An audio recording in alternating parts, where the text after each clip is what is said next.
Hello everybody, and welcome back to BattleTech. It's been a little bit. This is technically, as you may see here, actually RogueTech. Now, we're still on a beta version of RogueTech here, but it should be, in theory, pretty decent, I hope. So, I've never played RogueTech before, let me throw that out there. I know it's quite a lot different from BattleTech. Well, in that they've changed and added a lot. I don't know exactly what all it is, so you'll have to bear with me as I learn how to play RogueTech. But that is why this is called the Trial Campaign.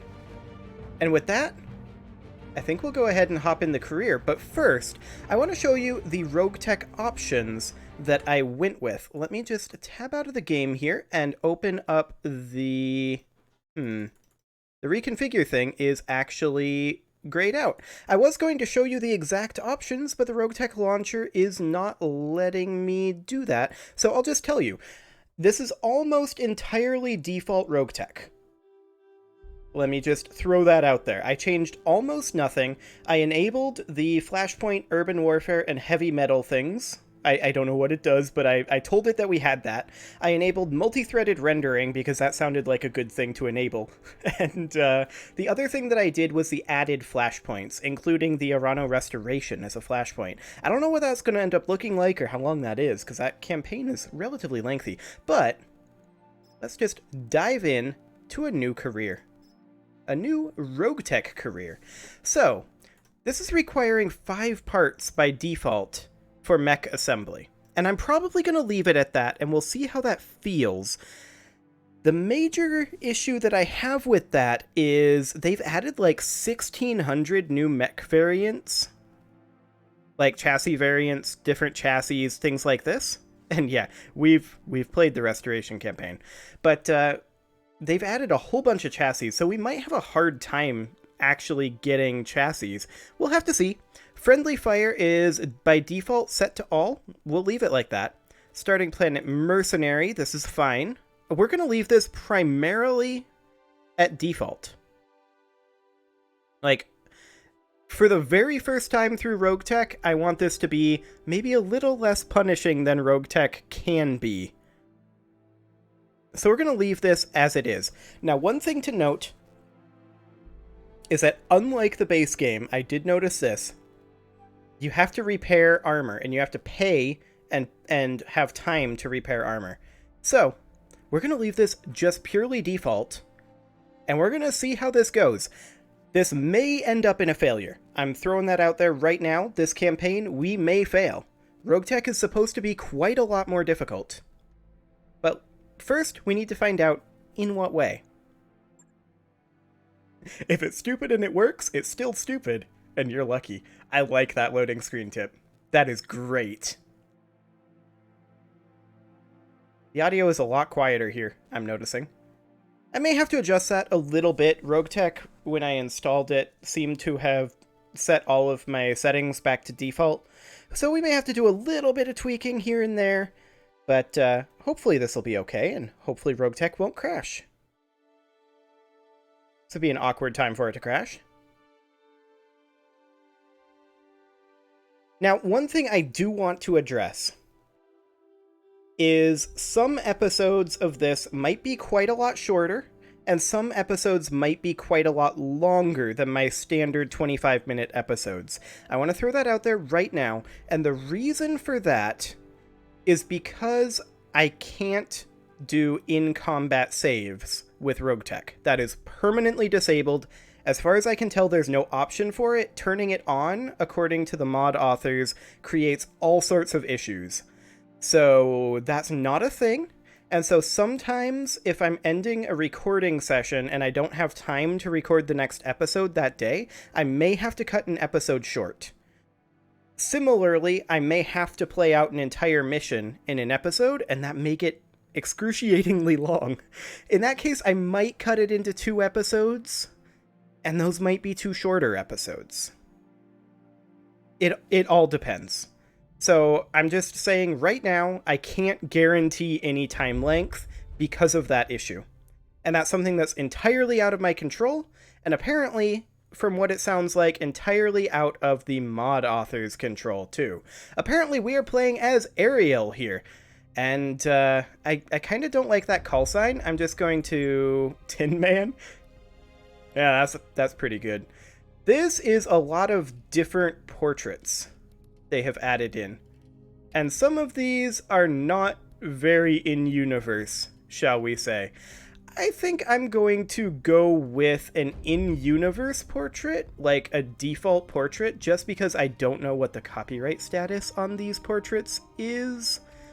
And I'd like to avoid any sort of infringement, shall we say. So this is kind of a bald white dude, so I think that's going to be what we're going to go for if there is one of those in the vanilla system. We can try to find one of those. I mean, essentially, all of the vanilla ones appear to be female. If we customize this... am I just missing the male vanilla ones? Maybe.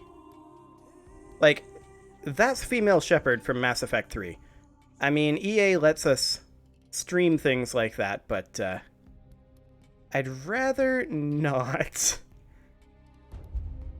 Yeah, actually, pronoun was defaulting to she, except that it was, like, the mod doesn't classify, like, this could be a she, apparently. And sure, whatever, but the mod wasn't classifying it correctly. So I guess we'll just go to a random vanilla portrait and leave this largely the way it is. I mean, as far as a random vanilla portrait goes, this one will do. I mean, or we could go to just try to match the portrait. That would work fine. Like the initial portrait as best as possible. So like this guy here, and then we would customize the hairstyle to be essentially that.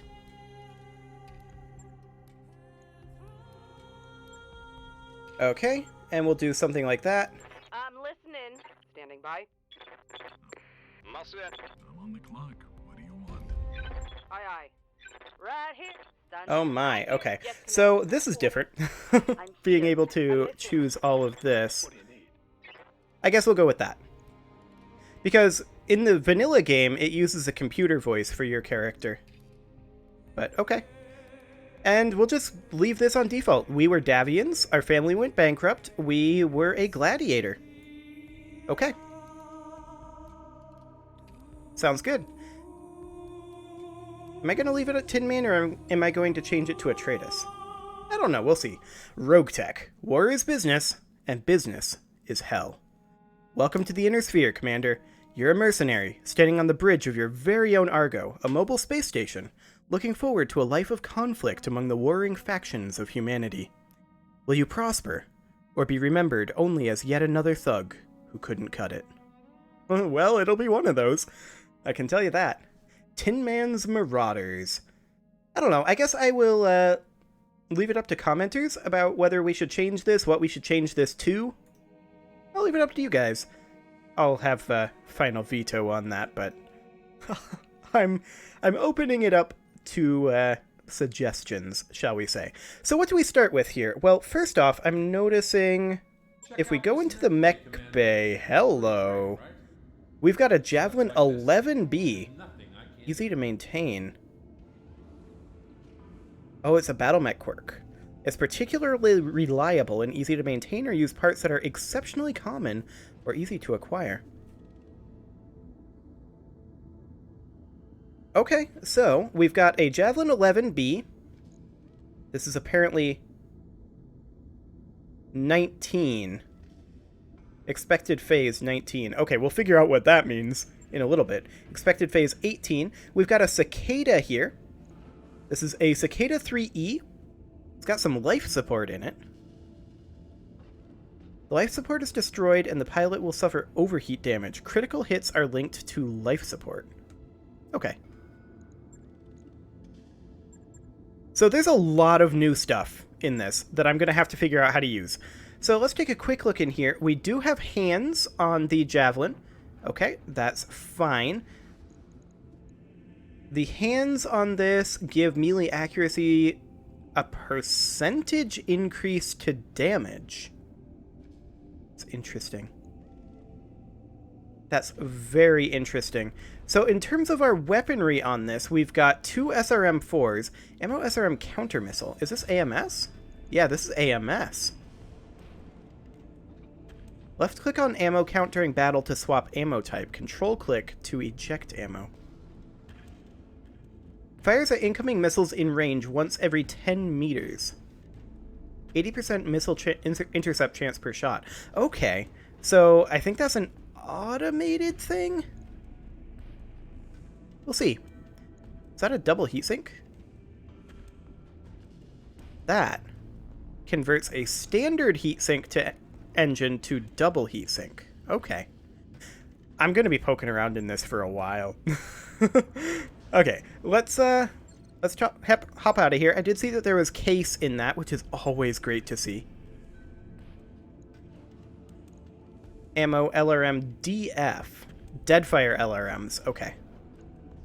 And Thunder LRMs over here. Yeah, that seems interesting. So, there are the specialist slots over here. Can we remove these, or are these assigned to the chassis? Looks like these are assigned to the chassis. Good to know, good to know. There are engine slots up over here. We've got an XL engine, and can we change our engines? Well, we don't have anything available right now, but it looks like engine shielding. Okay. So let's take a look at the other mechs we've got. We've got a Vulcan here. And this Vulcan has a flamer, 3 medium lasers, a machine gun, another medium laser. Okay, not too bad. This is a Falcon. Not familiar with the Falcon. Let's take a quick look at this guy. Interesting. It's got FCS, so Fire Control System. It's got 4 jump jets on it, a medium pulse laser, dual small laser, ammo AMS, as well as a standard AMS. And AMSs do not generate heat. Maybe laser AMSs would, but ammo AMSs appear to not. And then we've also got a Panther here. This is a 9R variant, and this is utilizing a PPC, as well as SRM, looks like, by default. Yeah, SRM-4, PPC and SRM-4. Fairly standard Panther loadout with the jump jets and all that. Yeah, that seems okay. Interesting. So, the command center here, these are the contracts that we currently have available. And let's actually take a quick look at where we are. My understanding is this has the whole inner sphere. Yes, I am aware of how all of this works. That was in the... Oh. That's not just the inner sphere. There's also clan space. Exciting. We are starting off at Galatia. Okay, so that's the mercenary world. And this is, of course, in Steiner space. This is definitely huge. Wow. Okay, that's almost a bit overwhelming. You'll notice there's no score over here either, so we'll have to decide at some point an end point for this. I mean, if we just end up losing, that would be the end point, at least for this campaign, but we'll see.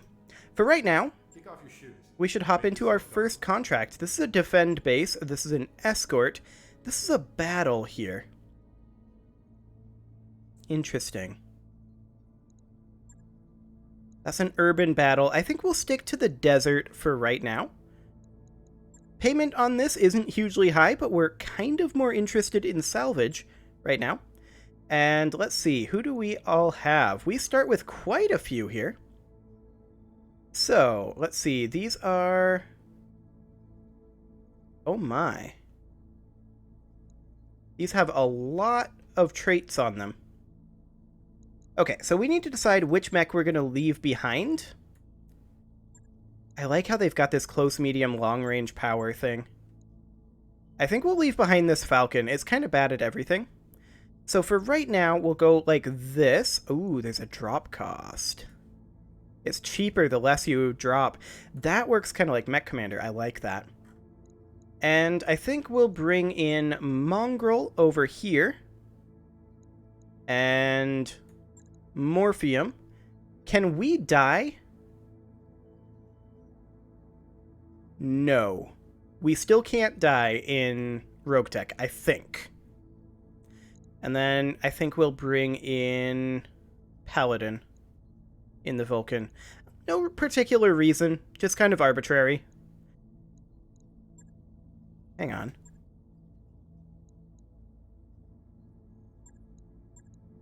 Okay, so you can deploy multiple lances, but it looks like we can't right now.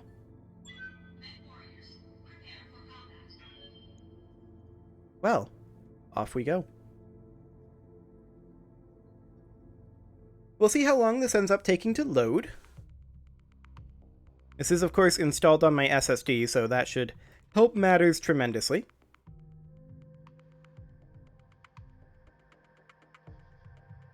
And we'll see just how different the combat system is in RogueTech.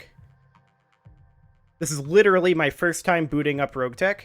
This is also my first time actually deploying here, but we need to destroy local government units. Commander, we're trying to safely transport injured personnel to one of our facilities on Galadia. Unfortunately, satellite surveillance has shown local government units operating in the region we're expecting to move our medical convoy through.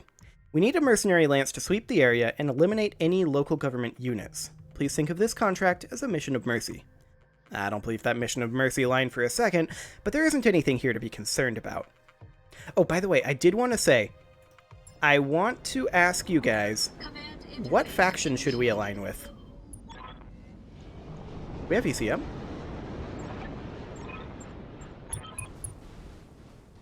Oh, the Free Worlds League is also deploying with us. Okay. So these are the Free Worlds League mechs over here. These are our mechs. We have very little info. Is this actually like short, medium, long range indicators? I think that's what we're looking at there. Okay, so we've got Forest here. They provide cover. +1 to fire out of and 2 to fire into woods. Plus 30% stability damage taken in woods. Vastly reduces enemy visibility. So cover is substantially weaker. Interesting.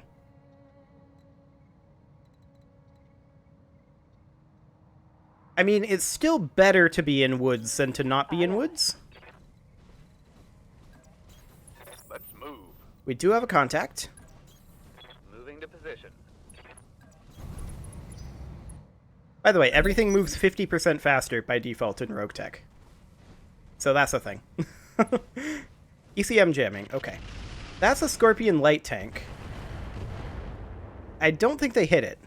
We don't really have very much details on it currently. Even the camera moves 50% faster. That's kind of weird. Yeah, we have no information on it currently. Standing by. So we need to go get LOS. We do have sensor contacts on it, which means that we can fire our LRMs. I live to serve. We're on phase 15 right now. And Morphium doesn't move until phase 14. Standing by. Do we have any LRMs? We do. Our Cicada here has LRMs. Okay, we'll reserve to phase 14. Receiving you. And now these two don't move until 9 and 10. And 11. Okay, I'm not entirely sure how all that works. Not sure what these buttons are either. We only have 60... Wow. We only have 60 rounds of LRM ammo. These are LRM 15s. We only have 2 turns of ammo here.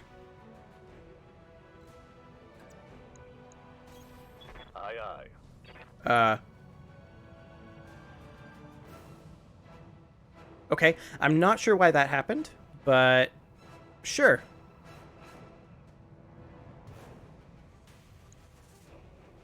Okay, all we can do is brace, I guess. Okay, that Free Worlds League mech is moving up over here. I guess they're attacking ground and not attacking the target, because I did notice there was an attack ground button. Okay, that's a Striker light tank. Yeah, they must be attacking ground. They've started a fire here. That's very different. Also, you notice how much the LOS changes when you select each mech. You see only the mech that you have selected's LOS. That's interesting. Okay, so I want to attack this guy up over here if at all possible. If we really want to do that, we can travel over here. Why is this red? Is that just to indicate that it's a road, or is it to indicate that this is in some way dangerous? Roger. Full speed. I don't know. We'll find out.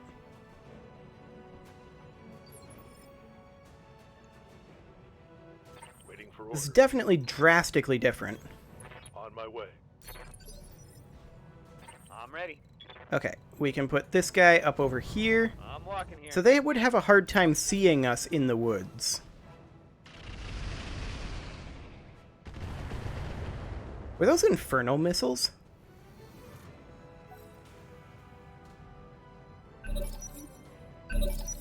Standard LRM-5, standard LRM-15. Yeah, incendiary LRM-15s. Okay. Standing by. Roger that. So they were attacking ground right here, like this. This works much like the Thumper did. No weapon can fire. I don't know what these buttons over here do.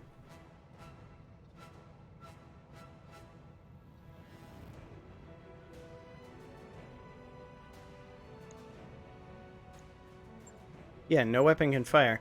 That's interesting. Well, I kind of want to reserve right now until our Cicada can move. Or Javelin, rather.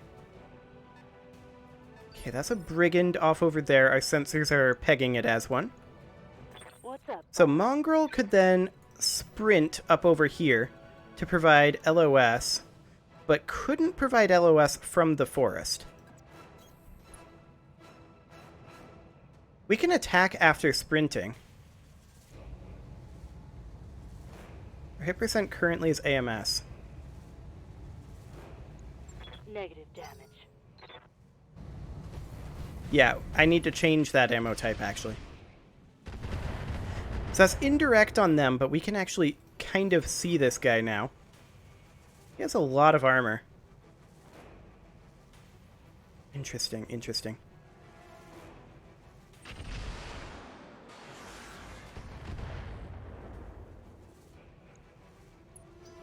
Okay, we just AMS shot down missiles that they were trying to utilize.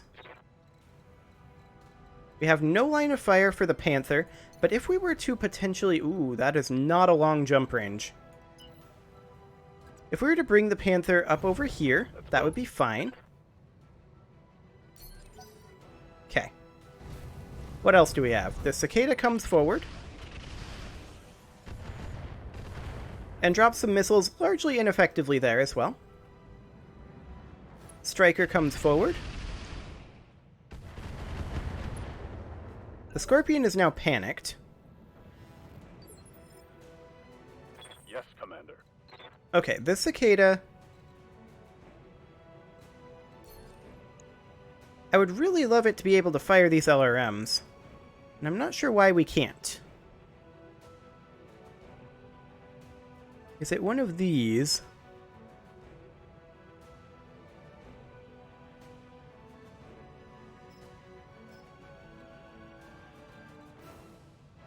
Uh-huh. It looks like we have indirect LOS. Oh. Now it's working. We only have a 13.8% hit chance. That is a yikes. because of height, indirect fire, medium range, weapon accuracy, and no visuals. Okay. We are not going to take those odds. Instead, we are going to sprint off over here. Affirmative. Okay.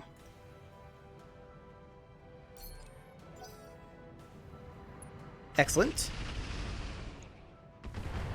Now this Scorpion is running streak SRMs, Waiting for orders. which could potentially be an issue for us. We have jump jets on this mech. I think we sprint forward into the woods here and be ready to jump up onto the ridge. Full speed. Okay.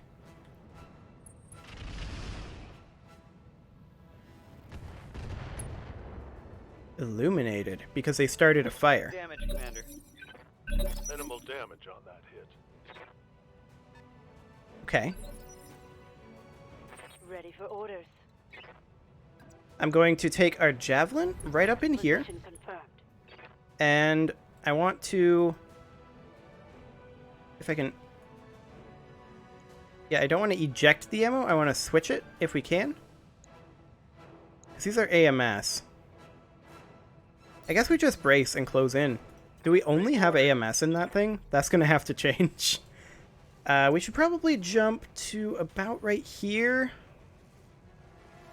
Look, Mom, I'm flying. Excellent. And these are some real hit odds. Cry havoc. Nice. I have become death.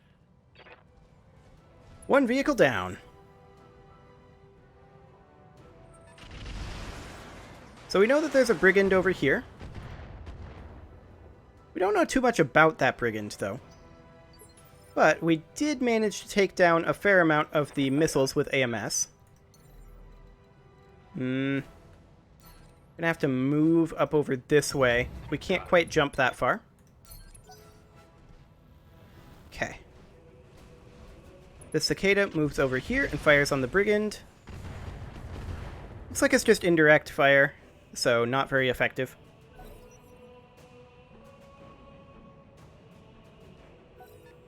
Okay. And actually, once I get a chance to, I like the speed at which combat is playing out, but I kind of want to check to see if there's a setting to turn down the camera speed ever so slightly. Light damage. Holding firm. Doesn't seem to be. Okay. I'll get used to it. Ready for orders. So this cicada is in a better position now. We, of course, do need to continue to move forward. Our hit odds remain not great, as in non-existent, because we are not in range. Luckily, our Free Worlds League friends are bombarding this brigand slightly. Okay. So we have eyes on the brigand now. ER medium lasers, huh? Okay. Receiving you. So I want to jump the Panther up over this way. We can't make it all the way, so we'll just have to do it in 2 jumps. They're continuing to pour fire into the brigand. Not doing much.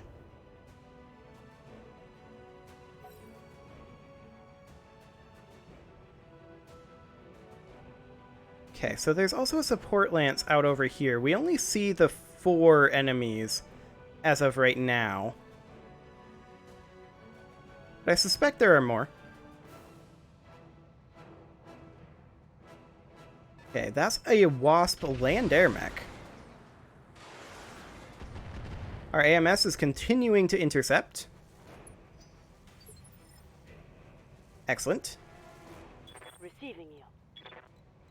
So we can continue to have our AMS over here covering this region. Free Worlds League is going to attack that brigand over there. I mean, that's the same one they've been attacking. We do see a Scorpion light tank, a Petard, and a Wasp out over that way. Standing by. The Vulcan, I think, can move up over here and would have eyes on. Not great hit odds. I'm going. And this, is that our overheat level?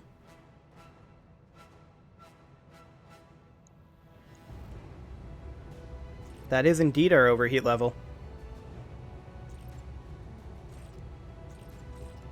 Okay, so we'll avoid firing anything with ammo at these odds. Locked on target. That didn't go super well. Wing and a miss.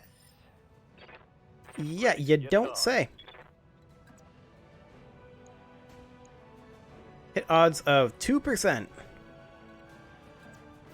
These LRMs, not super long in the old range department. Moving to position. We're going to continue to close in, though. I want to bring the PPC to bear.